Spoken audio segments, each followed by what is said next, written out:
Banquet में किसी ने मेरी शैंपेन में ड्रग मिला दिया था। मैं लड़खड़ाते हुए अपने फियांसे को ढूंढ रहा था, लेकिन तभी स्टडी रूम के दरवाजे पर एक हाथ ने मुझे बगल वाले कमरे में खींच लिया। वह असल में मेरे फियांसे की अलूफ आंटी फू शुइंग थी।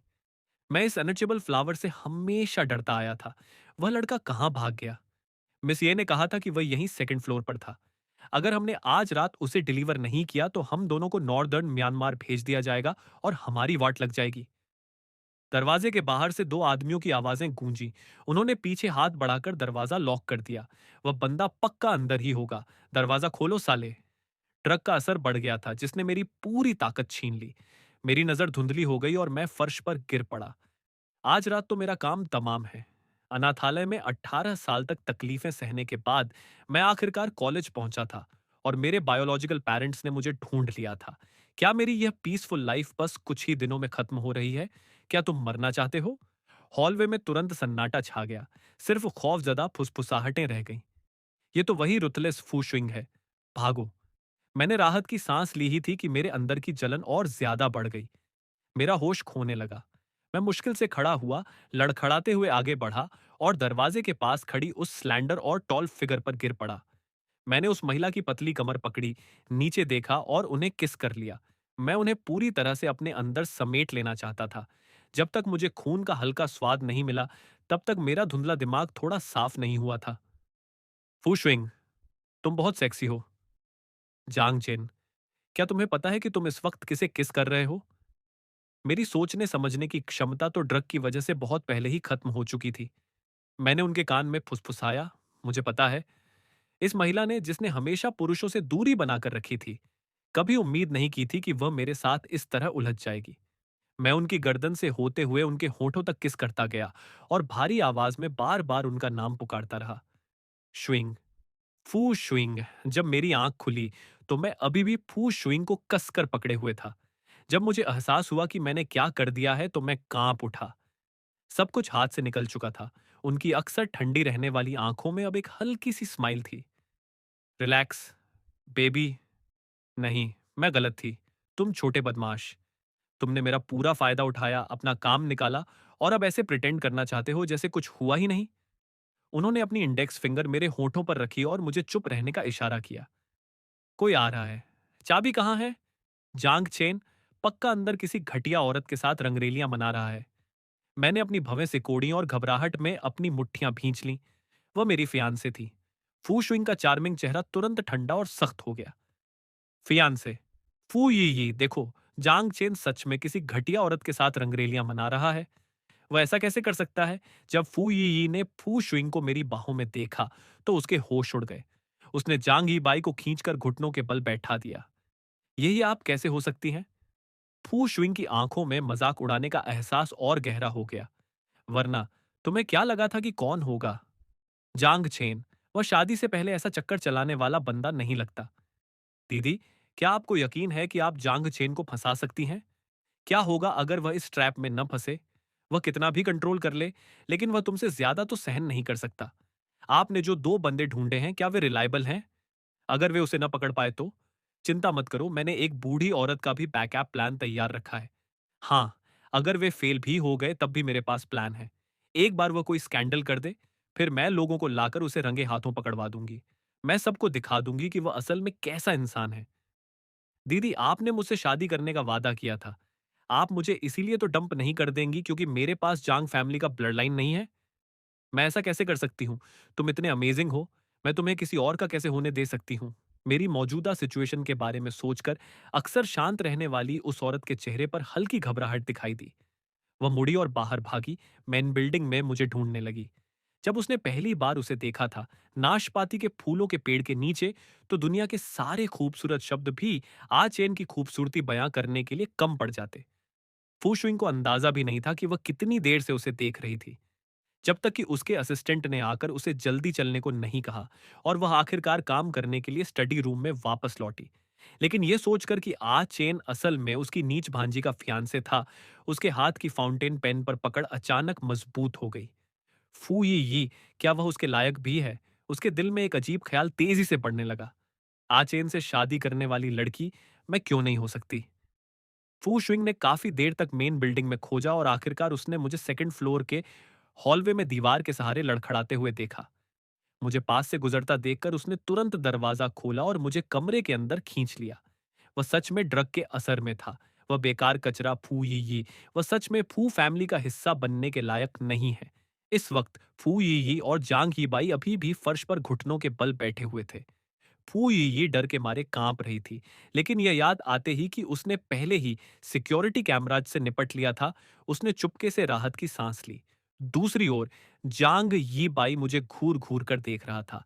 दरवाजे पर मौजूद गेस्ट तमाशा देखने आए थे, लेकिन जब उन्होंने देखा कि मेन कैरेक्टर असल में फू शुइंग है, तो उन सभी के चेहरे खौफ से पीले पड़ गए। ओल्ड मास्टर फू अपनी लाठी के सहारे दौड़ते हुए आए। जब उन्होंने कमरे के अंदर का सीन साफ साफ देखा, तो उनकी हमेशा शांत रहने वाली आंखों में हैरानगी दौड़ गई। शुइंग, उनकी सबसे छोटी बेटी जो हमेशा पुरुषों से दूरी बनाकर रखती थी, इस वक्त जांग चेन की बाहों में लीन थी। फू यांगशिंग को लगा कि कहीं उनकी बूढ़ी आंखें उन्हें धोखा तो नहीं दे रही हैं। उन्होंने हाथ बढ़ाकर अपनी आंखों को जोर से मला, लेकिन सामने उनकी सबसे छोटी बेटी फू शुइंग ने उन्हें देखकर हल्का सा सिर हिलाया। डैड, फू यांगशिंग को अजीब सा एहसास हुआ। उन्हें समझ नहीं आ रहा था कि कैसे रिएक्ट करें। वह इस बात से खुश भी थे कि उनकी बेटी आखिरकार रोमांस के लिए तैयार हुई, और इस बात से एम्बेरस भी थे कि उसने अपनी नीच के फियांसे को हाथ लगाया, ऊपर से इतने सारे गेस्ट इसके सामने पकड़े गए। चांग चेन के पेरेंट्स खबर सुनते ही भागे भागे आए। उन्हें लगा कि उनका बेटा सच में किसी घटिया औरत के साथ रंगरेलियां मना रहा है, और वे उस कमीने को सबके सामने पीटने के लिए तैयार थे। लेकिन उस औरत का चेहरा साफ देखते ही उनके चेहरे का रंग उड़ गया। वहीं दूसरी ओर उनके दिलों में एक जबरदस्त खुशी की लहर दौड़ गई। फादर जांग ने जांग चेन और उसकी बाहों में मौजूद फू शुइंग को अजीब से एक्सप्रेशन के साथ देखा। एल्डेस्ट मिस फू। फू शुइंग रिस्पॉन्ड नहीं करना चाहती थी, लेकिन यह सोचकर कि वह मेरे पिता हैं, उन्होंने हल्की सी आवाज में कहा, हम। फू शुइंग का रिस्पॉन्स सुनकर फादर जांग हैरान रह गए। उन्होंने सच में जवाब दिया था। जैसे ही फादर जांग मन ही मन खुश हो रहे थे और इस एल्डेस्ट मिस से बटरिंग करने की सोच रहे थे, तभी घुटनों के बल बैठी फू ये अचानक चिल्लाई, जांग चेन ने पक्का आंटी को सेड्यूस किया होगा। आंटी, आपको भी ड्रग दिया गया था ना? वरना आप इसके जैसे घटिया इंसान को अपना फायदा क्यों उठाने देती? ये तो अनाथालय का एक लो लाइफ, एक गुंडा है। मैंने अपने दिल के गुस्से को जबरदस्ती दबाया। मेरी मुट्ठियां कस गईं। इस औरत फू यी ने तब से रंजिश पाल रखी थी जब से मैंने उसे रिजेक्ट किया था। तुम धोखेबाज कमीने, मैं फू यी तुम्हारे साथ ये सगाई तोड़ रही हूं। Break off the engagement. Fu और जांग फैमिलीज ने 10 साल पहले साउथ ईस्ट एशियन इंडस्ट्रीज पर पार्टनरशिप की थी। अगर वे अभी सगाई तोड़ते हैं, तो क्या इसका मतलब यह है कि वे अब जांग फैमिली के साथ कोऑपरेट नहीं करना चाहते? फिर उन शेयर्स का क्या होगा जो मैंने खरीदे थे? वह अरबों डॉलर का मामला है। ये यंग मैन देखने में काफी वेल बिहेव्ड लगता है। वह अपनी फियांसे की आंटी को कैसे सेड्यूस कर सकता है? फू यी को सगाई तोड़ने की बात करते सुन फादर जांग तुरंत घबरा गए। ओल्ड मास्टर, आप सगाई नहीं तोड़ सकते। भले ही जांग फैमिली के पास पिछले 10 सालों से साउथ ईस्ट एशियन इंडस्ट्रीज में कम स्टेक्स हैं, लेकिन मैंने हमारी फैमिली पार्टनरशिप के लिए अपनी जान जोखिम में डाली है। मैंने दिन रात साउथ ईस्ट एशिया की रखवाली की है। मेरे पास अपने बेटे को पालने का भी टाइम नहीं था। फू ये बचपन से ही बिगड़ी हुई थी, और थोड़ा ड्रिंक कर लेने की वजह से उसने फादर जांग को बड़ा बुजुर्ग मानने से पूरी तरह इनकार कर दिया। मैं बस ये सगाई तोड़ना चाहती हूँ। ओल्ड मास्टर फू के हाथ की नसें सूज गईं क्योंकि उन्होंने अपनी लाठी को कसकर जकड़ रखा था। उनका चेहरा गुस्से से लाल पीला हो रहा था। तुम तुम पू यांग शिंग ने अपनी लाठी जोर से फू यी की पीठ पर दे मारी। फू यी पिटकर जमीन पर गिर पड़ी। उसने अपने दांत भींचे और उस असहनीय दर्द को बर्दाश्त किया। उसकी हिम्मत नहीं हुई कि मुंह से एक आवाज भी निकाले। वह विशाल कमरा तुरंत सन्नाटे में डूब गया। एक पल के लिए मेरी नजरें धुंधली हो गईं। जब मैं छोटा था, तो अनाथालय का डायरेक्टर मुझे कोने में घसीट कर ले जाता था और सबके सामने मुझे नीचा दिखाता था। तब से बाकी बच्चों की बुलिंग मेरे प्रति और ज्यादा बढ़ गई थी। ये सोचते ही मेरा पेट ऐंठने लगा। मुझे उल्टी करने का मन हुआ, लेकिन मैंने खुद पर काबू रखा और अपने होंठ कसकर भींच लिए। अभी फू यांग शिंग हिचकिचा ही रहे थे कि एक आवाज गूंजी, मैं जांग चेन से शादी करूंगी। हमेशा शांत रहने वाले फू यांगशिंग दंग रह गए। तुमने क्या कहा? फू शुइंग ने अपनी उंगलियां मेरी उंगलियों में फंसा ली। मैंने कहा, जांग चेन, मैं उससे शादी करूंगी। भीड़ में हड़कंप मच गया। फू यांग शिंग ने अपने चेहरे के हाव भाव संभाले, अपने दिल की एक्साइटमेंट और उलझन भरे इमोशंस को दबाया। बहुत बढ़िया। अब से फू और जांग फैमिलीज का मैरिज अलायंस वैसा ही रहेगा, लेकिन जांग चेन अब फू शुइंग का फियांसे है। जब ये शब्द कहे गए तो फादर जांग का चेहरा तुरंत खुशी से खिल उठा। वे जल्दी जल्दी झुककर ओल्ड मास्टर फू को नोट करने लगे। जी जी बिल्कुल, ये तो बहुत शानदार बात है। मुझे लगा था कि मेरा बेटा फू फैमिली से बेदखल कर दिया जाएगा और मैं बस यही सोच रहा था कि उसकी जगह कौन ले सकता है। मुझे कभी उम्मीद नहीं थी कि बिजनेस वर्ल्ड की खतरनाक फू शिंग खुद कहेगी कि वह जांग चेन से शादी करना चाहती है। हमारे पूर्वज पक्का हम पर मेहरबान हैं, लेकिन मैं, जो अब तक खामोश था, नफरत और खींच के साथ बोल पड़ा। मुझे नहीं लगता कि यह सही आइडिया है। फू शुइंग की आंखें तुरंत ठंडी और सख्त हो गईं। उन्होंने मेरे बगल में देखा। क्या? क्या तुम मुझसे सेटिस्फाइड नहीं हो? नहीं, मुझे बस लगता है कि अचानक फियांसे बदलना थोड़ा अजीब है। मेरी हिम्मत नहीं हुई कि मैं उनसे कह दूं कि मैं फू शुइंग से बहुत डरता हूं। अपनी 20 साल की जिंदगी में यह पहली बार था जब किसी ने मुझसे कहा था कि वह मुझे पसंद करता है। क्या वह सच बोल रही थी, या ये सिर्फ फू और जांग फैमिलीज के बिजनेस के लिए था? मुझे डर था कि ज्यादातर बात बिजनेस की ही होगी। क्या लोग ये नहीं कहते कि इस तरह के माहौल में कई बातों पर भरोसा नहीं करना चाहिए? मेरी आंखें नम और भारी हो गईं। मुझे नहीं पता कि मुझ में अचानक कहां से इतनी हिम्मत आ गई। मैंने अपना सिर नीचे किया और उनके चिकने कंधे पर जोर से काट लिया। फू शुंग के मुंह से एक हल्की सी कराह निकली। उसी पल एलिवेटर के दरवाजे खुल गए। उनकी खूबसूरत आंखों में एक हल्की सी स्माइल आ गई। उन्होंने मेरा हाथ थामा और मुझे एलिवेटर से बाहर ले आईं। 12वां फ्लोर बहुत विशाल था। सबसे पहली चीज जिस पर मेरी नजर पड़ी, वह एक ओपन कॉन्सेप्ट लिविंग रूम था। मेरा उदास चेहरा देखकर उनके दिल में एक अजीब सी इरिटेशन जागी। उन्होंने पास में रखे कपड़े उठाए और मेरी तरफ फेंक दिए, फिर मुझे कमरे से बाहर घसीट कर ले गईं। फू शुइंग मुझे खींचते हुए सीधे एलिवेटर में ले गईं और 12वें फ्लोर का बटन दबा दिया। मैनर की मेन बिल्डिंग का 12वां फ्लोर फू शुइंग का कमरा था। मेरी आवाज कांप गई। क्या आप प्लीज मुझे जाने दे सकती हैं? मेरी बात सुनकर फू शुइंग को अपने दिल में अचानक एक तीखा दर्द महसूस हुआ। वह मेरे करीब आईं। उनके छोटे सॉफ्ट हाथों ने मेरे कानों को थामा। उनकी आंखों में धुंध छा गई और उनकी आंखों के कोने गहरे लाल हो गए। ऐसा लगा कि वह सच में इमोशनल हो गई थी। वह अपने पंजों पर खड़ी हुई और मेरे होठों को किस कर लिया। आचैन, मैं तुम्हें फंसाने की कोशिश नहीं कर रही हूं। मैं तुम्हें सच में बहुत पसंद करती हूं। मैं अपनी बाकी की पूरी जिंदगी तुम्हारे साथ बिताना चाहती हूं। उनसे उलझने का रिस्क नहीं ले सकता था और मैं ऐसा करना भी नहीं चाहता था। मेरे बगल में खड़ी औरत थोड़ी गुस्से में लग रही थी। उसने मेरी कमर पर चुटकी काटी। मैंने अनजाने में नीचे उनकी तरफ देखा तो मेरी नजरें उन ठंडी, अलग-थलग आंखों से मिली। डर के मारे मेरी गर्दन अकड़ गई। ये सिर्फ डर नहीं था, उससे भी ज्यादा यह मेरी बदतर जिंदगी का अकेलापन और खालीपन था। मैं सच में अब इस नर्क में नहीं रहना चाहता था। मैं अब इस तरह डर डर कर जिंदगी नहीं जीना चाहता था। वह अंडरवर्ल्ड और लीगल बिजनेस वर्ल्ड दोनों पर राज करती थी।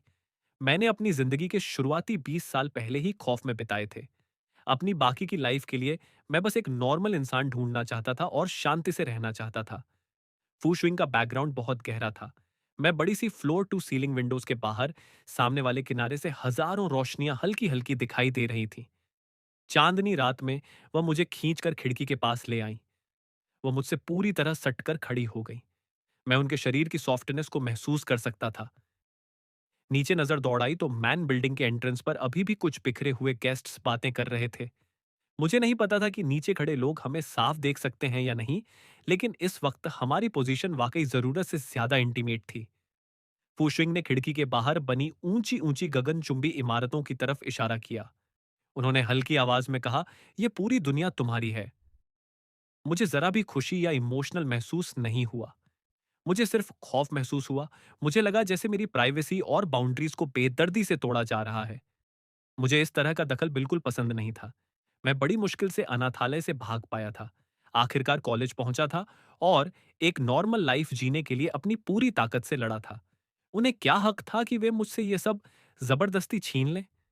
मैंने अपनी आंखें बंद कर लीं। मेरी आवाज में मजबूती थी। मैं जांग फैमिली का बेटा न बनने का ऑप्शन भी चुन सकता हूं। फू शुइंग की ठंडी आंखें अचानक फैल गईं। उनके सीने में गुस्से का गुब्बार भड़क उठा। आचेन, क्या इस बात का यह मतलब था कि वह मुझसे शादी करने के बजाय जांग फैमिली का बेटा न बनना ज्यादा पसंद करेगा? फुशविंग ने एक गहरी सांस ली, अपने दिल के गुस्से को दबाया। इसे दोबारा कहो। मैंने थूक निकला। अभी थोड़ी देर पहले जो हिम्मत दिखाई थी, वह अब गायब हो चुकी थी और दिल का डर फिर से बाहर आ गया था। फिर भी मैंने किसी तरह मुश्किल से कहा, मैं मैं नहीं चाहता। वे शब्द एक तेज धार वाले चाकू की तरह थे, जो सीधे उनके दिल में जा चुभे। उन्हें समझ नहीं आ रहा था कि उनका दिल इतना क्यों दुख रहा है। आखिरकार वह सिर्फ एक मर्द ही तो था। लेकिन उन्होंने मेरा हाथ कसकर पकड़ लिया, मुझे छोड़ने से इनकार कर दिया। वह जानती थी कि अगर आज उन्होंने मुझे जाने दिया, तो मुझे दोबारा पाना मुश्किल होगा। उन्होंने मुझे घूरा, उनकी गहरी रहस्यमयी आंखों में एक स्माइल तैर गई। अफसोस की ब्लड लाइंस को खत्म नहीं किया जा सकता। जब गॉड ने हमें मिला ही दिया है, तो तुम, जांग चेन, इस जन्म और अगले जन्म में भी मेरी, यानी फूशविंग की मोहब्बत बनने के लिए बने हो। हम कभी अलग नहीं होंगे। वह अपने पंजों पर खड़ी हुई और मेरे होठों को किस कर लिया। मैंने पागलों की तरह अपना चेहरा दूसरी तरफ घुमा लिया। उन्होंने सजा के तौर पर मेरे ईयरलोब को काट लिया। अनजाने में मेरे मुंह से एक दबी हुई कराह निकल गई। इस बात ने उन्हें उस पहली बार की याद दिला दी जब उन्होंने मुझे देखा था। जिस तरह से मैं सब कुछ बर्दाश्त करता था और खुद को तसल्ली देता रहता था। उनके होठों की स्माइल और गहरी हो गई। उन्होंने हाथ बढ़ाकर मेरा चेहरा वापस घुमाया और मेरे होठों पर एक गहरा किस किया। मेरी जिंदगी तो पैदा होते ही गलत रास्ते पर चली गई थी, और आज तो हद से ज्यादा गलत हो गई। सबसे शर्मनाक बात यह थी कि भले ही मैं अंदर से तड़प रहा था, लेकिन मेरा शरीर असल में इसे एंजॉय कर रहा था। मुझे पता था कि मुझे कुछ साइकोलॉजिकल इश्यूज हैं, लेकिन मैंने कभी नहीं सोचा था कि मुझे इस तरह जबरदस्ती किया जाना पसंद आएगा। शायद बचपन से अनाथालय में हुए एब्यूज ने मेरे अंदर ये बिगड़ी हुई सोच पैदा कर दी थी। मैं इस वक्त बिस्तर पर लेटा हुआ था और बाथरूम में फू शुइंग के शावर लेने की आवाज सुन रहा था। मैंने इमेजिन किया कि वह शावर के नीचे खड़ी कैसी लग रही होंगी। मेरे कानों के किनारे गर्म हो गए। मुझे लगा कि मेरे साथ कुछ गड़बड़ है। मैं असल में अभी भी उन्हें चाहता था। नहीं, वह फू शुइंग है। वही फू शुइंग जो अंडरवर्ल्ड और बिजनेस वर्ल्ड दोनों पर राज करती है। अगर मैं उनके साथ उलझा, तो मेरी जिंदगी पक्का एक रोलर कोस्टर बन जाएगी। वह पीसफुल लाइफ जो मैंने इतनी मेहनत से हासिल की थी, मैं उन्हें उसे बर्बाद नहीं करने दूंगा। मैंने फर्श पर बिखरे अपने कपड़े उठाए और जल्दी से पहन लिए। मैं नंगे पैर ठंडे मार्बल के फर्श पर चला और एलिवेटर की तरफ बढ़ा। जैसे ही मैंने बटन दबाया, मेरे पीछे से फू शुइंग की अट्रैक्टिव आवाज आई। कहाँ जा रहे हो? तुम में इतनी एनर्जी है? क्या तुम थके नहीं हो? मेरे रोंगटे तुरंत खड़े हो गए। मैं एलिवेटर के दरवाजे पर खड़ा रहा। हिलने की हिम्मत नहीं हुई। पीछे से उनके कदमों की आहट पास आई। उन्होंने पीछे से मेरी कमर को गले से लगा लिया और धीरे से अपना सिर मेरी पीठ पर टिका दिया। बॉडी वॉश की हल्की सी महक मेरी नाक में आई। इसकी खुशबू बहुत अच्छी थी। मैं खुद को कांपने से नहीं रोक पाया। वह मुड़ी और मेरे सामने आकर खड़ी हो गई। मेरी उन आंखों में देखने लगी जो खुद को रोकने की पूरी कोशिश कर रही थी। इस बात ने उन्हें मुझे और ज्यादा किस करने का मन करा दिया। उनके लंबे बालों से पानी की बूंदें टपक रही थीं। मैं उनके सांसें थमा देने वाले बेहद खूबसूरत चेहरे को घूरता रहा और खुद को थूक निगलने से नहीं रोक पाया। मेरा दिमाग अभी थोड़ी देर पहले के उन नायाब सीन्स की तरफ वापस चला गया। मेरे चेहरे पर एक अजीब सी लाली छा गई। उन्होंने अपने होठों पर एक स्माइल बिखेरी और हाथ बढ़ाकर धीरे से मेरी बांह थाम ली। अब तुम क्या करना चाहते हो? उनके होठों के कोनों पर एक हल्की सी स्माइल तैर गई। तुम्हें क्या लगता है? ये कहते हुए वे मुझे खींचकर बाथरूम में ले गईं। बाथरूम भाप से भरा हुआ था। उन्होंने मार्बल के काउंटर के किनारे पर एक बाथ टॉवल बिछाया और मुझे बैठने का इशारा किया। मैंने अपनी भवें थोड़ी सिकोड़ी। मेरी आंखें पूरी तरह सावधानी से भरी थीं। कुछ करने की कोशिश मत करना। मैंने अपना हाथ उठाया और धीरे से उनके कंधे को दबाते हुए उन्हें थोड़ा पीछे धकेला। मैंने पहले ही उनके कॉलरबोन के ठीक नीचे गोली का एक निशान देख लिया था। इस औरत ने जिंदगी और मौत का सामना किया था। वह कोई नॉर्मल इंसान नहीं थी। मेरा डर और सतर्कता और बढ़ गई। मेरी हिम्मत नहीं हुई कि मैं दोबारा कोई लापरवाही वाली हरकत करूं। मुझे खोया हुआ देखकर उन्होंने हाथ बढ़ाकर धीरे से मेरी कमर को छुआ। मैंने एक गहरी सांस ली, नीचे उनकी तरफ देखा और अनजाने में अपने होंठ भींच लिए। उन्होंने हाथ उठाया। उनकी उंगलियों ने हल्के से मेरी ठुड्डी को छुआ और उसे थोड़ा ऊपर उठाया। उन्होंने ऊपर देखा, मुझे गौर से पढ़ा और एक हल्की सी हंसी हंसी। जैसा कि मैंने सोचा था, तुम बहुत जल्दी नर्वस हो जाते हो। उनकी नजरें थोड़ी नीचे हुईं और जब उन्होंने दोबारा ऊपर देखा, तो उनकी आंखों में चिढ़ाने वाला मिजाज भरा हुआ था। मेरी मदद करना चाहते हो? मैं 20 साल का आदमी था, इसलिए मैं नेचुरल तौर पर समझ गया कि उनका क्या मतलब था। नहीं, हमारी अभी शादी नहीं हुई है। जब मैं तुम्हें पूरी तरह से राजी कर लूंगी तो तुम खुद अपना सिर हाँ में हिलाओगे। तुम्हें बाउंड्रीज की बिल्कुल समझ नहीं है। क्या बाहर की दुनिया ये नहीं कहती कि फू शुइंग ठंडी और बेरहम है? वह इतनी फ्लर्टिश कैसे हो सकती है?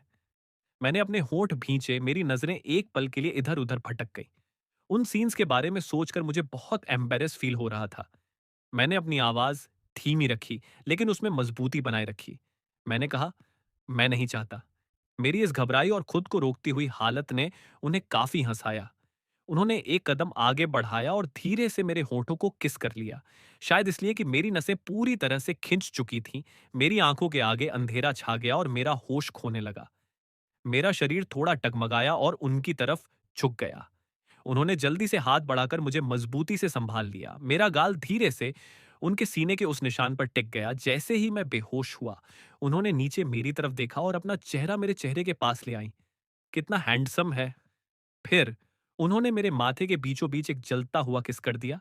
मेरे सोते हुए चेहरे को देखते हुए उनकी आंखों में बेइंतहा प्यार और पजेसिवनेस भरी हुई थी। उन्होंने सावधानी से मुझे सहारा दिया और बहुत ध्यान से मुझे वॉश कराया। मुझे वॉश कराते वक्त उनके मुंह से अचानक खुद पर एक हंसी निकल गई। वह, जो हमेशा ठंडी और सेल्फ डिसिप्लिन रहती थी, असल में किसी के साथ इतनी पेशेंस से पेश आ रही थी। आचेन के साथ अपनी बाकी की पूरी जिंदगी बिताने का ख्याल और ज्यादा मजबूत होता गया। चाहे आचेन चाहे या न चाहे, मैं उस पर अपना हक जमा रही हूं। भले ही मुझे ताकत का इस्तेमाल करना पड़े या बदनामी झेलनी पड़े, मुझे फर्क नहीं पड़ता। कम से कम शुरुआत से लेकर आखिर तक जो एक चीज मुझे चाहिए, वह सिर्फ आचेन है। अगली सुबह खिड़की से होकर बेडरूम में धूप छनकर आ रही थी। मैंने अपनी अलसाई आंखें खोली और सीधे फुशुइंग की भीगी भीगी आंखों में देखा। मेरा दिल एक पल के लिए धड़कना भूल गया। जब मैंने उठने की कोशिश की, तो मुझे एहसास हुआ कि उनकी बांह धीरे से मेरी बांह से लिपटी हुई थी, जो मेरी साइड से सटी हुई थी। हालांकि उन्होंने मुझे कसकर नहीं पकड़ा था। मैं कल रात एक पल के लिए भी नहीं सो पाई, लेकिन तुम खर्राटे मारकर सो रहे थे। बाहर के तूफान और कड़कती बिजली ने भी तुम्हें नहीं जगाया। मैंने उनकी नजरों से बचने के लिए अपना चेहरा थोड़ा दूसरी तरफ घुमा लिया। मैं थोड़ा अनकंफर्टेबल लग रहा था। तैयार हो जाओ, हम थोड़ी देर में सिविल अफेयर्स ब्यूरो जा रहे हैं। मैंने अपनी भवें सिकोड़ी। मेरी टोन में कंफ्यूजन भरा हुआ था। Civil affairs bureau? हम वहां क्यों जा रहे हैं? उन्होंने हाथ ऊपर उठाया और धीरे से मेरा गाल खींचा, लेकिन फिर भी मैं अनजाने में पूरी तरह सुन्न पड़ गया। जाहिर है, अपना मैरिज सर्टिफिकेट लेने के लिए। Marriage certificate? मैंने माथा सिकोड़ा और जैसे ही उसने उठने की कोशिश की, उसका हाथ पकड़ लिया। मेरी टोन बहुत सख्त थी। नहीं, उसकी नरम खूबसूरत आंखों में अचानक ठंडक उतर आई। मेरी सांसें अटक गईं। मेरी अभी लीगल मैरिज एज नहीं हुई है। क्या? आईडी कार्ड यहाँ लाओ, मुझे देखने दो। मेरी आईडी मेरे बैकपैक में है और वो बैकपैक जो उसे कल रात बहुत इरिटेटिंग लग रहा था, पास के डस्टबिन में लापरवाही से फेंक दिया गया था। ये सच है, इस साल विंटर सॉल्स्टिस तक मैं पूरे 23 साल का नहीं होऊंगा। उसने एक गहरी सांस ली। उसकी आंखों में निराशा और इरिटेशन साफ दिख रही थी। ठीक है, फिर हम इस साल विंटर सॉल्स्टिस तक वेट करेंगे। जैसे ही विंटर सॉल्स्टिस आएगा, हम वो सर्टिफिकेट लेकर रहेंगे। अब कोई बहाना नहीं चलेगा। मैंने गिल्टी महसूस करते हुए सिर हिलाया और उसकी नजर से बचने के लिए अपनी आंखें नीचे कर लीं। मैंने मन ही मन सीक्रेटली कैलकुलेट किया। अभी तो सिर्फ सितंबर चल रहा है। विंटर सॉल्स्टिस में अभी भी 3 महीने बाकी हैं। लोग कहते हैं कि किसी का पैशन 3 महीने से ज्यादा नहीं टिकता। शायद 3 महीने में वो मुझसे बोर हो जाए और मुझसे शादी ही ना करना चाहे। ये सोचते ही मेरी तनी हुई नसों को थोड़ा रिलैक्स महसूस हुआ। मेरे रिलैक्स एक्सप्रेशन को देखकर फोशुइंग ने अपनी आंखें छोटी की। वो अचानक मेरे करीब आई और अपनी सिडक्टिव नजरों से सीधे मेरी आंखों में घूरने लगी। उसकी इस अचानक हुई मूवमेंट ने मुझे चौंका दिया। मेरी टोन में थोड़ी सी सावधानी थी। तुम अभी क्या कर रही हो? लूफ ब्यूटी को अचानक क्या हो गया? वो चिढ़ाने वाली टोन में बोली। तुम फिर से कुछ शैतानी प्लान तो नहीं बना रहे? अपने थॉट्स इतनी आसानी से सामने आने पर मैं थोड़ा घबरा कर बोला। मैं ऐसा कुछ नहीं कर रहा। वो हल्का सा हंसी और उसकी टोन में एक डेंजरस टच आ गया। तुम बहुत ज्यादा सोच रहे हो जियांग चेन। तुम सच में बहुत बुरे झूठे हो। मैं थोड़ा अजीब फील करने लगा और उसकी नजर से बचने के लिए अपना सिर थोड़ा मोड़ लिया। अचानक दरवाजे से एक चीख सुनाई दी। आह, तुम लोग! तुम लोग सच में यपो ही थी। उसके बगल में जियांग इपाई खड़ा था, जिसका चेहरा शौक से बिगड़ा हुआ था। वो दोनों एकदम हक्के-बक्के रह गए और अपनी आँखों को ज़ोर-ज़ोर से मलने लगे, मानो जो देख रहे थे उस पर भरोसा ही न कर पा रहे हों। फुयी का माथा गुस्से और डर से भिनभिना उठा। मेरी गोल्डन, अनटचेबल आंटी जो अंडरवर्ल्ड और बिजनेस वर्ल्ड दोनों पर राज करती हैं, वो सच में ए चेन को 12वें फ्लोर पर लेकर आईं और यहाँ तक कि उसे अपने बेड पर सोने दिया। और लिविंग रूम में बिखरे हुए वो कपड़े, क्या सच में कल किसी ने मेरी आंटी को ड्रग्स दे दिया था? क्या वो खुद अपनी मर्जी से ए चेन के साथ थीं? इम्पॉसिबल, बिल्कुल इम्पॉसिबल। किसी ने उन्हें पक्का कोई बहुत स्ट्रॉन्ग ड्रग दिया होगा।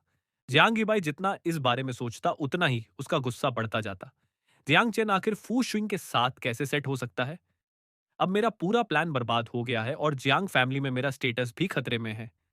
जियांग इबाई ने अपनी हिम्मत जुटाई और फू शुंग के बेड के पास गया। ऐसी इंटीमेट सिचुएशन में पकड़े जाने पर मैं बहुत एम्बेरस फील कर रहा था। मैं अनजाने में ही सीधा होकर बैठ गया। जियांग इबाई ने हिम्मत दिखाई और जानबूझकर फू शुइंग को इम्प्रेस करने की कोशिश करने लगा। आंटी, आंटी, अगर आपको इस तरह की चीजें पसंद हैं तो मेरी तरफ देखिए। मैं जियांग चेन से कहीं ज्यादा बेहतर हूं। फूशुइंग का चेहरा एकदम बर्फ की तरह ठंडा हो गया और उसके आसपास का टेम्परेचर जैसे अचानक गिर गया। उसने मुड़कर नाइट स्टैंड से एक गन निकाली और उसकी नली सीधे जियांग गिबाई पर तान दी।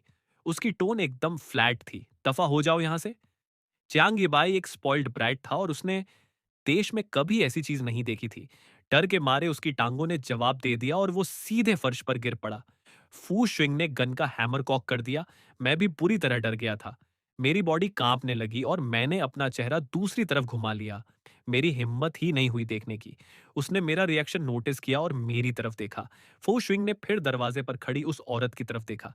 क्या तुम अपने आदमी को यहां से लेकर नहीं जाने वाली? ये तुरंत होश में आई। वो भागकर आगे बढ़ी, जियांग गिबाई का हाथ पकड़ा और उसे घसीटते हुए कमरे से बाहर ले गई। जैसे ही वो दोनों गायब हुए, कमरे में तुरंत सन्नाटा छा गया। फहू शुइंग के हाथ में अभी भी गन थी। मुझे डर लग रहा था कि कहीं गोली ना चल जाए। मेरी उंगलियां थोड़ी मुड़ गईं। फहू शुइंग ने तुरंत गन हटा ली और उसे वापस नाइट स्टैंड में रख दिया। उसने धीरे से मेरे गाल को सहलाया। मेरे चेहरे का तनाव देखकर उसके दिल में थोड़ी सी सॉफ्टनेस आ गई। फू शुइंग, मैंने बहुत धीरे से उसका नाम पुकारा। जब मैं उसका नाम इस तरह पुकारता था तो वो खुद को कभी रोक नहीं पाती थी। उसके लिए यह सबसे बड़ा अट्रैक्शन था। मुझे उम्मीद नहीं थी कि सुबह सुबह ही उसका मूड ऐसा होगा। काम की बात तो यह है कि कल रात हमारे बीच पहले ही कई इंटीमेट मोमेंट्स हो चुके थे। मैं फिजिकली और मेंटली पूरी तरह से थक चुका था। मैंने उठने की कोशिश की लेकिन उसने मुझे धीरे से नीचे दबा दिया। मेरे पास पेशेंस के साथ कूनेपरेट करने के अलावा कोई ऑप्शन नहीं था। फू शुइंग को मेरी हालत देखकर मजा आ रहा था। क्या हुआ? अब और बर्दाश्त नहीं हो रहा? मैंने माथा से कोड़ा। मुझे परेशान करना बंद करो। मैं कल रात से ही बहुत थक गया हूं। उसकी आंखों की स्माइल और गहरी हो गई लेकिन उसने जबरदस्ती नहीं की। ठीक है, अब मैं तुम्हें और तंग नहीं करूंगी। फिर वो उठी। उसने मेरी कलाई पकड़ी और मुझे शॉवर लेने के लिए बाथरूम ले गई। फ्रेश होने के बाद, इस डर से कि कहीं मुझे ठंड न लग जाए, उसने खास तौर पर मेरे लिए एक ढीला सूती बाथरोब निकाला। उसने मेरी तरफ देखा। उसकी टोन सीरियस थी। मेरे असिस्टेंट के आदमियों के कपड़े लेकर आने तक वेट करो। चलो पहले कुछ खाने चलते हैं। मैंने सिर हिलाया लेकिन मन ही मन सोचने लगा कि वो अचानक इतनी अफेक्शनेट क्यों हो रही है। अगर वो ऐसे ही करती रही तो मुझे सच में लगता है कि मैं इसे संभाल नहीं पाऊंगा। फो शुइंग ने फिर खुद किचन में जाकर काम संभाल लिया। मैं साइड में खड़ा होकर उसे देखता रहा। मेरे दिल में एक अजीब सी वार्मथ फील हो रही थी। खाना बनाते वक्त वो बहुत सीरियस दिख रही थी। अपनी नॉर्मल कोल्ड और अलूफ पर्सनालिटी से बिल्कुल अलग। ऐसा लग रहा था जैसे मैं दो अलग अलग लोगों को देख रहा हूं। मैं आगे बढ़ा और धीरे से उसके कंधे को थपथपाया। तुम्हें इतनी तकलीफ उठाने की जरूरत नहीं है। नौकरों को करने दो। वो मेरी तरफ मुड़ी। उसकी आंखों में एक स्माइल थी। कोई बात नहीं, घर का बना खाना ज्यादा बेहतर होता है। मेरे होठों पर सच में एक प्यारी सी स्माइल आ गई। मैं डाइनिंग टेबल पर बैठ गया और उसे चुपचाप दलिया निकालते हुए देखने लगा। उस मोमेंट में मेरे दिल का खालीपन जैसे पूरी तरह भर गया था। मुझे एक वार्म फीलिंग आई। अचानक मेरे दिमाग में एक बेतुका थॉट आया। ऐसा लगता है जैसे हम बहुत टाइम से एक साथ रह रहे हों, बिल्कुल एक मैरिड कपल की तरह। काश फो शुइंग सिर्फ एक ऑर्डिनरी इंसान होती। मैं अपने ही थॉट से डर गया और तुरंत अपनी जीभ के अगले हिस्से को जोर से काटा ताकि दर्द से खुद को होश में ला सकूं। दलदलिया बनने के बाद उसने सबसे पहले मुझे एक बाउल सर्व किया। जल्दी से ट्राई करो। ये पहली बार है जब मैं किसी और के लिए खाना बना रही हूँ। जल्दी ट्राई करो। मैं अपने सामने रखे सफेद दलिये को देखता रहा। मेरे चेहरे पर खिन्न का भाव था। मुझे खाने में हिचकिचाते देखकर वो उलझन में मेरी तरफ मुड़ी। मैंने इस दलिए को ठंडे पानी से ठंडा कर दिया है, ये अब गर्म नहीं है। मैंने अनिच्छा से चम्मच उठाया और धीरे धीरे उसे अपने मुंह के पास ले गया। चावल का टेस्ट मेरे मुंह में फैल गया। मेरा उल्टी करने का मन होने लगा। मैंने उल्टी करने की तीव्र इच्छा को दबाने की पूरी कोशिश की। थोड़ा सा दलिया निगलते ही मैंने माथा सिकोड़ा। मुझे खाते वक्त इतनी तकलीफ में देखकर उसने शक के साथ अपने दलिये का एक निवाला खाया। आखिर इसे समस्या क्या है? औरत का चेहरा तुरंत ठंडा पड़ गया। उसने अपनी चम्मच नीचे रखी और गंभीरता से मुझे देखने लगी। क्या तुम्हें एनोरेक्सिया या ऐसा ही कुछ है? मेरी संकीर्ण आंखें एक सेकंड के लिए चौड़ी हुईं और फिर से धुंधली पड़ गईं। हाँ, मुझे एनोरेक्सिया है। मैं बस एक फ्रीक हूं। आओ, मुझसे नफरत करो। मुझे पागलों की तरह साइको कहो जैसा बाकी सब अतीत में कहते थे और फिर मुझे बेरहमी से छोड़ दो। मेरे विचार तुरंत अनाथालय के दिनों में लौट गए। उस समय वहां के बड़े लोग हमेशा मेरे साथ जबरदस्ती करने की कोशिश करते थे, जब तक कि मैंने एक खूंखार कुत्ते की तरह व्यवहार करके उस व्यक्ति को बुरी तरह नहीं काट लिया जिसने मेरे चेहरे को छूने की कोशिश की थी। उसके बाद से किसी ने मुझे छूने की हिम्मत नहीं की। बाकी बच्चों को नहीं पता था कि क्या हुआ था। उन्होंने बस बड़ों को यह कहते सुना कि मैं मेंटली इल हूं, इसलिए वे भी मुझे बुलिंग करने में शामिल हो गए। वहां एक बड़ा लड़का था जो मेरी रक्षा करता था। वह मेरे कमजोर शरीर को देखकर दुखी होता था। अचेन पहले से ही इतना दुबला पतला है और तुम लोग उसे इतना तंग कर रहे हो कि वह खाना भी नहीं खा पा रहा है। उसने मेरे मुंह में एक क्रैकर ठूंस दिया और मुझसे प्यार से बोला, अचेन तुम बहुत दुबले हो, यह देखकर मेरा दिल टूटता है। मुझे उसके शब्द याद थे। उसके बाद से मेरा मानना था कि अगर मैं नहीं खाऊंगा तभी मेरी देखभाल की जाएगी। उस दिन के बाद से मैंने जानबूझकर अपनी डाइट को कंट्रोल किया। 12 साल की उम्र के बाद से मैंने कभी स्टेपल फूड को हाथ नहीं लगाया। लंबे समय तक डाइटिंग करने से लाजमी तौर पर बिंज ईटिंग होने लगी। पहले तो मैं खुद को कोसता था, बाद में मैंने खुद ही उल्टी करना सीख लिया। कॉलेज में बनाए गए मेरे सारे दोस्त मुझे बीमार समझते थे और एक एक करके मुझे छोड़कर चले गए। अब पुशविंग भी उन्हीं की तरह मुझे छोड़ देगी और मुझे अपने पैरों तले कुचल देगी। मैंने उसकी तरफ देखा, मेरी आंखें ठंडी और सुनसान हो गईं। लेकिन इसके बजाय उसने अपना चेहरा सख्त रखा, मेरे सामने रखा दलिया उठाया, एक चम्मच निकाला और उसे मेरे होंठों के पास ले आई। अपना मुंह खोलो। मैंने जिद में अपना चेहरा दूसरी तरफ मोड़ लिया। उसने जबरदस्ती चम्मच मेरे मुंह में ठूंस दिया। मैंने अपने दांत कसकर भींच लिए। वह गुस्से में भी थी और एंक्सियस भी, लेकिन उसकी आंखों में दर्द की एक झलक उभर आई। मैं अनाथालय में बिल्कुल अकेला कैसे बड़ा हुआ, ये सोचकर उसकी आंखें सच में थोड़ी नम हो गईं। उसने गिरते हुए आंसुओं को दबाते हुए एक गहरी सांस ली, लेकिन उसकी टोन अभी भी धमकी भरी थी। अगर तुम नहीं खाओगे तो मैं तुम्हें अपने मुंह से खिलाऊंगी। मेरे अड़ियल चेहरे पर आखिरकार थोड़ी हिचकिचाहट दिखाई दी। उसने राहत की सांस ली, एक और चम्मच दलिया निकाला और उसे मेरे होठों के पास ले आई। उसकी टोन पुचकारने वाली थी। एक अच्छे बच्चे की तरह मुंह खोलो। लेकिन जैसे ही चावल की महक मेरी नाक से टकराई, मैंने जिद में अपना मुंह बंद ही रखा। फऊ शुंग की आवाज, ठीक है तुम नहीं खाओगे है ना? अगले ही पल उसने सच में दलिया अपने मुंह में लिया और मुझे सीधे अपने मुंह से खिला दिया। चावल का टेस्ट मेरे मुंह में फैल गया। मुझे इतनी उल्टी जैसी फीलिंग आई कि मैं उसे दूर धकेलना चाहता था, लेकिन उसके इस तरह पागलों की तरह और बेताब होकर खिलाने पर मेरे दिल में सच में एक अजीब सी सेटिस्फैक्शन की फीलिंग जाग उठी। उसने मेरे रेसिस्टेंस को महसूस किया। उसकी आंखों में सरप्राइज और दर्द की एक झलक कौंध गई। उसकी टोन सॉफ्ट हो गई। ठीक से खाओ और मैं तुम्हें पनिश नहीं करूंगी। लेकिन उसके शब्दों ने तुरंत मेरे गुस्से को भड़का दिया। मैंने अपना हाथ उठाया और टेबल से बाउल को नीचे फर्श पर पटक दिया। बाउल टूटकर बिखर गया। डाइनिंग रूम में सन्नाटा छा गया। उसकी डार्क आंखों से एक खौफनाक और ठंडा ऑरा निकल रहा था और वो गुस्से से मुझे घूर रही थी। मुझे तुरंत होश आया और उसकी चेस्ट पर लगी गोली का घाव याद आ गया। डर मेरी बॉडी के हर हिस्से में फैल गया। उसने अचानक एक ठंडी हंसी हंसी और मुझसे रूखेपन से बोली, जियांग चेन, मैं तुम्हारे साथ कुछ ज्यादा ही अच्छी रही हूं, है ना? मैंने अपना चेहरा दूसरी तरफ मोड़ लिया, उसकी तरफ देखने से मना कर दिया। लेकिन उसने जबरदस्ती अपने होंठ मेरे होंठों पर रख दिए। अब इसमें कोई जेंटलनेस नहीं थी। मैं हैरान रह गया। मैंने अभी उसके साथ ऐसा बिहेव किया और वो फिर भी मुझे किस कर रही है। मेरे अंदर गहराई से एक्साइटमेंट की एक लहर उठी। मैं तो यह भी चाहता था कि वो मुझे और गहरा और ज्यादा जोर से किस करे। मैंने उसके गुस्से को प्यार का एक रूप माना और उस सब को एक्सेप्ट कर लिया। मुझे उसकी एग्रेशन पसंद थी, उसकी पसेसिवनेस पसंद थी और उसके किस तो और भी ज्यादा पसंद थे। मैंने धीरे से अपनी आंखें बंद कर लीं। मेरे रिस्पॉन्स को महसूस करके वो एक पल के लिए जम सी गई, लेकिन मेरा दिल तुरंत खाली महसूस करने लगा। उसके होंठों को धीरे-धीरे दूर हटते देखकर मुझ पर निराशा की एक लहर हावी हो गई। वो पक्का सोच रही होगी कि मैं एक नंबर का साइको हूँ। मैंने अपने दिल की कड़वाहट को दबाया और खड़ा हो गया। मैं घर जाना चाहता हूँ, मेरे पेरेंट्स मेरे लिए परेशान हो रहे होंगे। मेरे सरप्राइज़ के लिए उसकी नज़र मुझ पर पड़ी और उसने मेरा हाथ पकड़कर मुझे वापस बेडरूम में खींच लिया। मैं मन ही मन हँसा। मूड पूरी तरह से खराब हो चुका है और वो अभी भी वही करना चाहती है। लेकिन अगले ही सेकंड उसने मेरी तरफ एक बैग फेंका। मैं बिना किसी एक्सप्रेशन के उसे देखता रहा। उसके होंठों पर एक हल्की सी स्माइल आई और वो बोली, तुम इस हालत में घर नहीं जाना चाहते, है ना? या फिर तुम चाहते हो कि तुम्हारे पेरेंट्स देखें कि तुमने उस बाथरोब के अंदर कुछ भी नहीं पहना है? तब जाकर मुझे एहसास हुआ कि बैग में वो कपड़े थे जो उसने मेरे लिए रेडी किए थे। मैंने बैग उठाया, मुड़ा और चेंज करने के लिए बाथरूम चला गया। ये औरत सच में बुरी नहीं है, लेकिन ये अरेंज्ड मैरिज मायने नहीं रखती। मुझे अपनी लाइफ पर खुद कंट्रोल रखना होगा। जब हम एलिवेटर की तरफ बढ़े तो उसने अपना हाथ मेरे हाथ में डाल लिया। जैसे ही हम फर्स्ट फ्लोर पर पहुंचे, सर्वेंट्स ने रिस्पेक्ट के साथ सिर झुकाया। लेकिन जैसे ही हम आगे बढ़े, उनकी गॉसिप करती आंखें हम पर ही टिकी थीं। अरे, ओह माय गॉड! बड़ी मिस वो सच में मिस ही के फयांसे के साथ हैं। आंटी अपनी नीस का फयांसे चुरा रही हैं। कितना स्कैंडलस है। मिस फू ऐसा कैसे कर सकती हैं? उनकी फुसफुसाहट सुनते हुए मैंने बिना अपने एक्सप्रेशन बदले कार में उसका पीछा किया। जब ड्राइवर ने हमारे लिए डोर खोला तो वो अपनी आंखों का शौक छुपा भी नहीं पाया। कार का डोर बंद हो गया और अंदर एकदम सन्नाटा छा गया। मुझे लगा कि ये ऑनप्रेसिव साइलेंस पूरे रास्ते बनी रहेगी।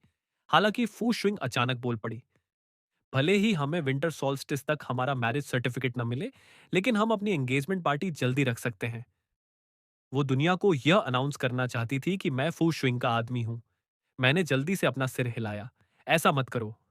उसने अपनी आंखें छोटी की और मेरी तरफ मुड़ी। जियांग चेन, क्या तुम मुझे रिजेक्ट करने के अलावा कुछ और करना भी जानते हो? उसे गुस्सा होते देखकर मैंने जल्दी से एक्सप्लेन किया, मैं अभी स्कूल में हूं। अगर मेरे क्लासमेट्स को पता चला कि मेरी शादी तुमसे हुई है, तो वे मुझे किसी रेयर एग्जिबिट की तरह ट्रीट करेंगे। मैं तुरंत बोल पड़ा, तुम बहुत ज्यादा हाई प्रोफाइल हो। मुझे खुद पर अटेंशन खींचना पसंद नहीं है। इन शब्दों ने साफ तौर पर उसे खुश कर दिया। उसके होंठों पर सच में एक स्माइल आ गई। जैसे ही कार रुकी, मैं उतरा और बिना पीछे देखे चला गया, इस डर से कि कहीं वो मुझे अचानक वापस न बुला ले। लेकिन जैसे ही मैंने हॉल में कदम रखा, जियांग येबाई की आवाज मुझसे आ टकराई। अपने फयान्से की आंटी के बेड पर सोकर अब तुम फाइनली वापस आने का डिसीजन ले रहे हो। उसने मुझे ऊपर से नीचे तक देखा। क्या?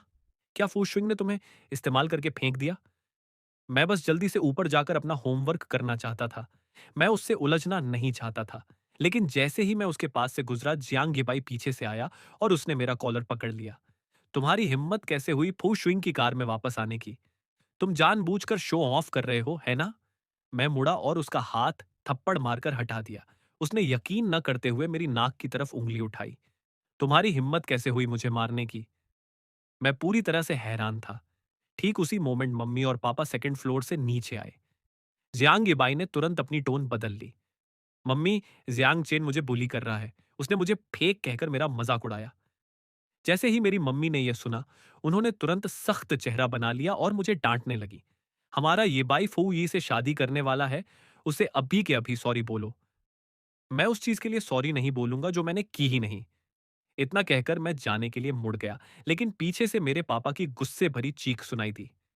क्या तुम अपने पेरेंट्स से ऐसे बात करते हो? तुम्हारी अभी फू शुइंग से शादी भी नहीं हुई है और तुम अभी से इतने एरोगेंट हो गए हो। मैं वहीं रुक गया और नफरत से उनकी तरफ देखने लगा। मुझे ऐसा बाप नहीं चाहिए। लेकिन तभी मेरे दिमाग में फू शुइंग के मुझे दलिया सर्व करने की इमेज अचानक कौंध गई। मेरे होंठों पर अनजाने में ही एक प्यारी सी स्माइल आ गई। तुम अभी भी मुस्कुरा रहे हो? मेरे पापा की चीख ने मुझे चौंका दिया। उन्होंने मेरी नाक की तरफ उंगली उठाई और गाली देते हुए बोले, तुम एहसान फरामोश लड़के, तुमने यह सारी बुरी आदतें उसी अनाथालय में सीखी हैं। जियांग फैमिली में इतना बागी बेटा कैसे पैदा हो गया? अनाथालय वर्ड सुनते ही मेरे चेहरे का रंग उड़ गया, लेकिन मैंने पीछे हटने से मना कर दिया। इसके बजाय मैंने प्रोवोकेटिव तरीके से उनसे आंखें मिलाई। मैं अब फो शुइंग का फयंसे हूं। मुझसे दुश्मनी मोल लेकर आपको क्या फायदा होगा? मेरे पापा हैरान रह गए। तुम हरामजादे, मैं तुम्हारा बाप हूं। मैं बस ऐसे हंसा जैसे कहना चाह रहा हूं, तो क्या हुआ? गुस्से में आकर उन्होंने सीधे कॉफी टेबल से एक गोल्फ क्लब उठाया और बड़े-बड़े कदमों से मेरी तरफ लपके। जैसे ही वो गोल्फ क्लब मेरे सिर पर लगने ही वाला था, "रुको!" मेरे पापा अभी भी चिल्ला रहे थे। किस अंधे बेवकूफ की हिम्मत हुई मुझे रोकने की? लेकिन जैसे ही उन्होंने देखा कि वो कौन था, डर के मारे उनका चेहरा तुरंत पीला पड़ गया। उनकी पकड़ ढीली हो गई और गोल्फ क्लब फर्श पर गिर गया। उसकी बर्फीली आंखों ने मेरे पापा को घूरा। "यांग चेन मेरा फियांसे है। तुम्हारी हिम्मत कैसे हुई फुशुइंग के आदमी को हाथ लगाने की?" मेरे पापा की टांगों ने वहीं जवाब दे दिया। उन्होंने बार-बार अपना सिर हिलाया। "मेरी ऐसी हिम्मत कहाँ? मेरी ऐसी हिम्मत कहाँ?" ऐसा कहते हुए वो सच में मुझसे हेल्प मांगने के लिए मुड़े। "अचेन, पापा तुमसे सबसे ज्यादा प्यार करते हैं। जल्दी से मिस फू को समझाओ।" मैंने एक ठंडी हंसी हंसी और उन्हें पूरी तरह इग्नोर करते हुए सीधे ऊपर चला गया। मेरे सरप्राइज के लिए फू शुइंग के चेहरे पर एक अजीब, खौफनाक स्माइल आई। गोल्फ क्लब का इस्तेमाल उस इंसान पर होना चाहिए जो मार खाने के लायक हो। इतना कहकर वो मुड़ी और मेरे पीछे पीछे ऊपर चली आई। अगले ही सेकंड मेरे भाई जियांग येपाई की दर्द भरी चीखें नीचे से गूंज उठीं। इस बीच मैं अपने कमरे में वापस आ चुका था। अपना लैपटॉप खोला और अपने सबसे डरावने सब्जेक्ट एडवांस्ड मैथ्स को देखने लगा। मैं अपने चेहरे पर दर्द के भाव लिए स्क्रैच पेपर पर लिखे जा रहा था, इस बात से पूरी तरह अनजान कि मेरे पीछे एक इंसान आ खड़ा हुआ था। अचानक एक हाथ ने मेरी गर्दन के पिछले हिस्से को छुआ। मैं डर के मारे सिहर गया, झटके से अपना सिर घुमाया और तुरंत ऊपर उछल पड़ा। फूशविंग, तुम अभी तक गई क्यों नहीं? उस औरत ने बस मेरा लैपटॉप बंद कर दिया और मुझे देखकर एक शैतानी स्माइल दी। मुझे तुम्हारी याद आ रही थी। क्या तुम्हें मेरी याद नहीं आई? मेरी आंखें अचानक फैल गईं और मेरे कान तुरंत शर्म से लाल हो गए। क्या तुम्हें जरा भी शर्म नहीं है? मुझे इस हालत में देखकर उसके लाल होंठ और भी ज्यादा मुस्कुराए। उसके सॉफ्ट हाथों ने मेरी गर्दन को सहलाया, जिससे मेरे सिर तक एक अजीब सी सनसनी दौड़ गई। मैंने अनजाने में डेस्क के सामने वाली बड़ी खिड़की की तरफ देखा। मेरा दिल अचानक धक से रह गया। सामने वाली खिड़की में सच में कोई मूवमेंट हो रही थी। मैं तुरंत घबरा गया। थोड़ा अननेचुरल आवाज में उसकी तरफ देखते हुए, सामने वाली स्ट्रीट पर कोई है और मेरे पेरेंट्स अभी भी नीचे हैं, लेकिन वो बस मेरे और करीब आ गई। उसकी खुशबूदार सांसें मेरे चेहरे से टकरा रही थीं, जिसमें एक हल्की सी अट्रैक्टिव महक थी। जियांग चेन, कहो कि तुम मुझसे प्यार करते हो। मुझे अपसेट मत करो। जल्दी करो। मैं एक पल के लिए रुका, फिर उसके पास झुका और उसके कान में फुसफुसाया, "मैं तुमसे प्यार करता हूं।" उस औरत की आंखें धीरे धीरे धुंधली पड़ने लगीं। "अचेन, मेरा नाम पुकारो।" मेरा दिल एक पल के लिए धड़कना भूल गया और मैं चुप रहकर माथा सिकोड़ने लगा। फाउशुइंग। अगले ही सेकंड वो पूरी तरह से अपना कंट्रोल खो बैठी और उसने जबरदस्ती मेरे होंठों को किस कर लिया। हवस से भरी आवाज में उसने धीरे से पूछा, "अचेन, ये क्या तुम्हें पसंद आता है जब मैं तुम्हारे साथ ऐसा बिहेव करती हूँ?" मेरे कानों के किनारे जलने लगे। मैंने तुरंत मना किया, "नहीं, बकवास मत करो।" लेकिन मेरे कान में एक हल्की सी हंसी गूंजी और उसने धीरे से 3 शब्द कहे, "लिटिल परवर्ट।" मेरी बॉडी का सारा खून तुरंत मेरे सिर की तरफ दौड़ गया और मेरे कान बहुत गर्म फील होने लगे। फिर भी मेरे होंठों पर एक सीक्रेट खुशी की झलक आए बिना नहीं रह सकी। इस बीच दरवाजे के बाहर जियांग गिबाई का चेहरा गुस्से से पीला पड़ा हुआ था। पूरे 2 घंटे हो चुके थे। वो गुस्से से जल रहा था। जिस मोमेंट उसने अपनी फियांसे के बारे में सोचा, उसे इतना सफोकेशन महसूस हुआ कि लगा जैसे वो खून की उल्टी कर देगा। उसने अपना फोन निकाला और सीधे उस हॉट बॉडी वाली डांसर को मैसेज किया, "बेब, आज रात मेरे घर आ जाओ। मैं तुम्हारे लिए दरवाजा खुला रखूंगा।" कमरे के अंदर मुझे अचानक याद आया कि मैंने अपना होमवर्क खत्म नहीं किया है। ये कल क्लास से पहले सबमिट करना है। मैं जल्दी से डेस्क पर बैठ गया। मैंने बस मुस्कुराते हुए अपने होंठ मोड़े और चुप रहा। हालांकि मेरी खामोशी ने उसे पूरी तरह से भड़का दिया। "बोलो, तुम मुझे पसंद करते हो या नहीं?" मेरे होंठों की स्माइल और गहरी हो गई। उसने मोड़े हुए स्क्रैच पेपर का वो ढेर उठाया और उससे मुझे हवा करने लगी। उसकी आवाज बहुत अट्रैक्टिव थी। "अचेन, क्या तुम मेरे प्यार में पड़ गए हो?" वो मेरे बगल में बैठ गई। फो शुइंग अपनी हंसी नहीं रोक पाई और धीरे से हंसने लगी। मैंने अपना हाथ आगे बढ़ाया और धीरे से उसका चेहरा सहलाया। लगता है उसने एक बार फिर अपना आपा खो दिया था। यकीनन उसकी छाती जोर जोर से ऊपर नीचे होने लगी। अगले ही पल उसकी आंखें लाल हो गईं और उसकी आवाज कांपने लगी। "कहो कि तुम मुझे पसंद करते हो।" वह लगभग दहाड़ पड़ी। "तुम कहते क्यों नहीं? कहो इसे।" मैं खुद को रोक नहीं पाया और आगे बढ़कर उसके उस निशान को धीरे से सहलाते हुए गहरे एहसास के साथ एक नाम पुकारा, "फू शुइंग।" "फू शुइंग।" उसकी लाल आंखें धीरे धीरे नॉर्मल हो गईं। ऐसा लगा जैसे वह किसी चीज से डर गई हो। उसने एक गहरी सांस ली और उसका एक्सप्रेशन पूरी तरह बदल गया। आई एम सॉरी, मैं अभी बहुत ज्यादा गुस्से में आ गई थी। क्या मैंने तुम्हें डरा दिया? मैंने अपनी आंखें खोलीं, उसकी तरफ देखकर मुस्कुराया और अपना सिर न में हिलाया। कोई बात नहीं। फिर मैंने आगे बढ़कर उसके गालों को अपने हाथों में थामा और खुद पहल करके पूरे 3 सेकंड तक उसके होंठों को चूमा। जब तक मैंने यह नहीं कहा कि मुझे जल्दी से अपना होमवर्क खत्म करना है, तब तक वह अनिच्छा से मुझसे दूर नहीं हुई। लेकिन वह बिल्कुल भी शांत बैठने वालों में से नहीं थी। जब मैं लिख रहा था तो वो अपना हाथ बढ़ाकर मेरा गाल खींचने लगती। मैंने उसे इग्नोर किया तो वो खुद को रोक नहीं पाई और उसने मेरे गाल पर एक किस कर दिया। मैंने आखिरकार उसे एक चिढ़ भरी नजर से देखा। एक सहमी हुई छोटी खरगोश की तरह उसका दिल पिघल गया और वह सच में फिर से आगे झुकी और मेरे गाल पर एक बार फिर धीरे से किस किया। अपना कंधा मेरे कंधे पर टिकाते हुए, ये गणित का कौन सा प्रॉब्लम है जिसमें तुम्हें इतना टाइम लग रहा है? उसने मेरा हाथ पकड़ा और रफ पेपर पर धीरे से ट्रेस करने लगी। ध्यान से देखो, एक बार ये खत्म हो जाए तो जाकर आराम कर लेना। मुझे मानना पड़ेगा, फू श्यूइंग सच में कमाल की है। उसके एक्सप्लेनेशन की वजह से मुझे वह प्रॉब्लम तुरंत समझ आ गया जो मुझे काफी देर से परेशान कर रहा था। मैंने अभी अभी अपना आंसर सबमिट किया ही था और लैपटॉप को शट डाउन करने का टाइम भी नहीं मिला था। खट! उसने लैपटॉप को जोर से बंद कर दिया। मैडम, ऐसा करना कंप्यूटर के लिए बहुत बुरा है। लेकिन उसने सिर्फ अपनी उंगली मेरी थोड़ी के नीचे रखी और उसकी टोन चिढ़ाने वाली थी। तुम मुझसे शादी करने वाले हो। क्या तुम सच में एक लैपटॉप की चिंता कर रहे हो? मैं मन ही मन हंसा। भला तुमसे शादी कौन करना चाहता है? मेरी सोच को भांपते हुए उसके सॉफ्ट होंठ धीरे से मेरे गाल को छू गए। मैंने अनजाने में खुद को पीछे हटाया, लेकिन उसने इस मौके का फायदा उठाया और सीधे मेरी बाहों में आ गिरी। तो फिर बताओ, तुम मुझे पसंद करते हो या नहीं?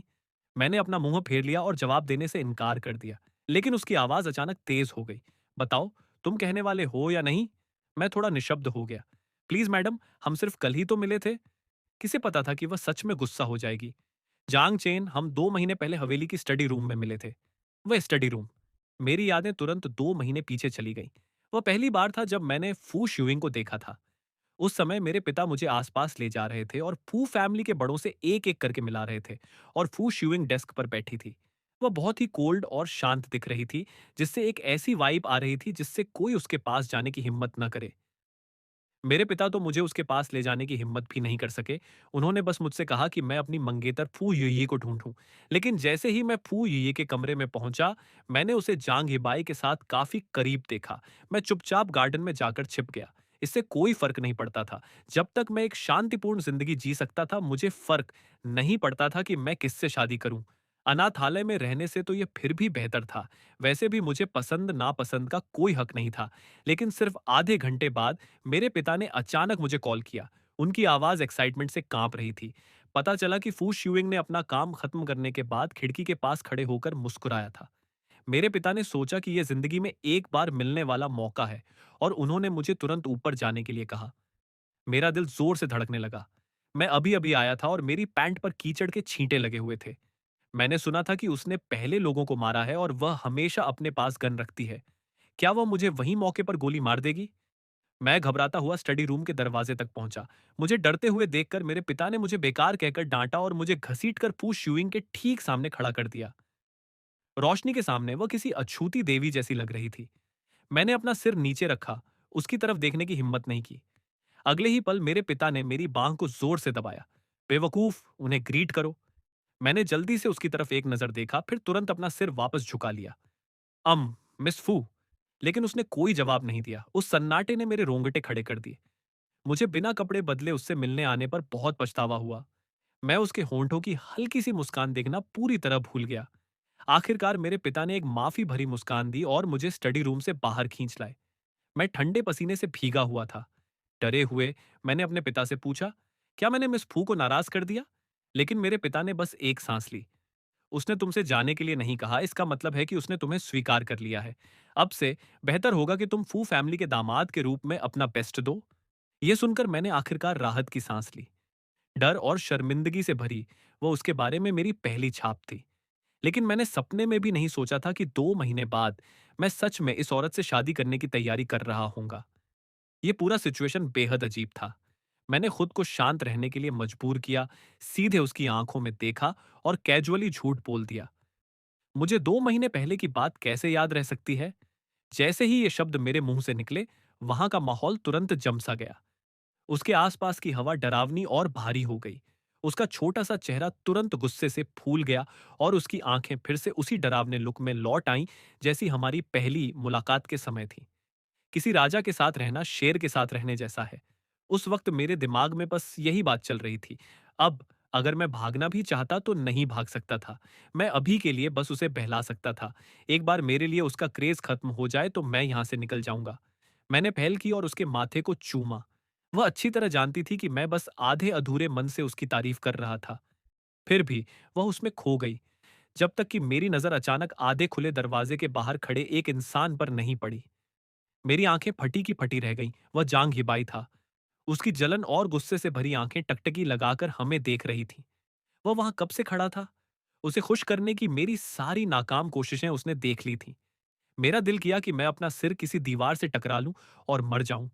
लेकिन अगले ही पल एक पतली सी औरत उसके पास आई और उसे दरवाजे से दूर ले गई। वह औरत फू यी नहीं थी। अचानक बगल के कमरे से अजीब सी आवाजें आने लगीं। हमने एक दूसरे को देखा और दोनों एक साथ हंस पड़े। आधे घंटे बाद बगल के कमरे का शोर बंद हो गया। मैं भी पूरी तरह थक चुका था उसके इस तरह मेरे साथ लिपटे रहने से। मेरे दिल में सच में एक अजीब सा सेटिस्फैक्शन महसूस हुआ। लेकिन मैं अचानक असलियत में वापस आया।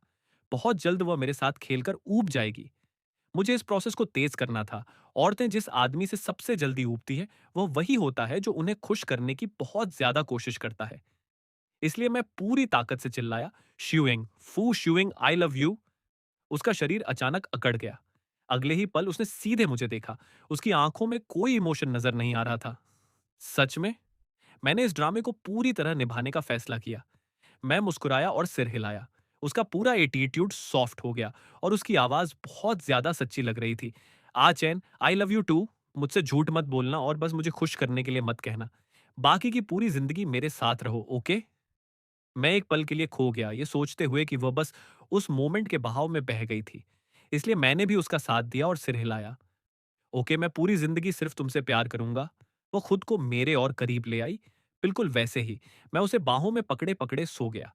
अगली सुबह जैसे ही अलार्म बजा मैं तुरंत उठ गया। मेरी 10 बजे क्लास थी और मैं लेट नहीं हो सकता था। फू शियुइंग अभी भी गहरी नींद में सो रही थी। उसका आम तौर पर शांत और सख्त रहने वाला चेहरा अब बहुत जेंटल लग रहा था, जिसके होंठों पर हल्की सी मुस्कान थी। वह इतनी सॉफ्ट लग रही थी कि अपने नॉर्मल रूप जैसी बिल्कुल नहीं लग रही थी।